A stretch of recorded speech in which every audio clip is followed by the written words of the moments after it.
O guys, ayan, ito karne tayo. Nandito na tayo sa bahay. Magluluto naman tayo ng pananghalian. Base ang atin ngayon mga lutuan. 3 yan. Magluluto tayo dyan ng gulay. Yan, may isa pasta. Ayan. Inuna ka itong karne. At ito yung ating sibuyas bawang. Guys, yan ang ating spinach. Maglalagay lang ako ng 5 piraso at nang maiba naman ang lasa. Haluin natin itong ating karne. Andar na rin yung ating washing machine. Para naluluto ang ating kakain ng tanghalian, natatapos siya ang washing machine. Guys, okay na yung ating karne. Lagay ko yung sibuyas bawang. Sabay na siya. Ito, haluin natin. At golden brown. Yan, okay natin sibuyas bawang. Ayan, nagdag-add ako ng isang spinach pa, 6 at nor cube.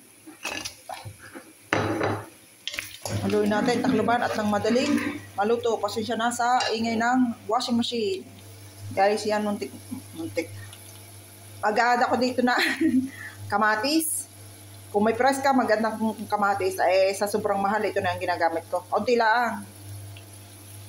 Okay na yan. Lalagyan ko na rin ng 1 kutsarol na tubig at nang madaling maluto. Okay. Haluin natin. Takluban uli hanggang siya ay maluto. O guys, yan, naglagay na tayo ng pasta. Hindi ko na na-ano sa inyo. Dito yung ating gulay para mamayang hapon. Walang sawang gulay. Gulay. Gulay is healthy. Yan o, naglagay tayo rin diyan ng spinach. Maraming klaseng gulay yan. Guys, luto ng ating sauce yan o. Nakulo na rin yung ating gulay. At malapit na rin itong maluto ang ating pasta. Ay guys, ayan, nakapaglagay na ako ng pasta.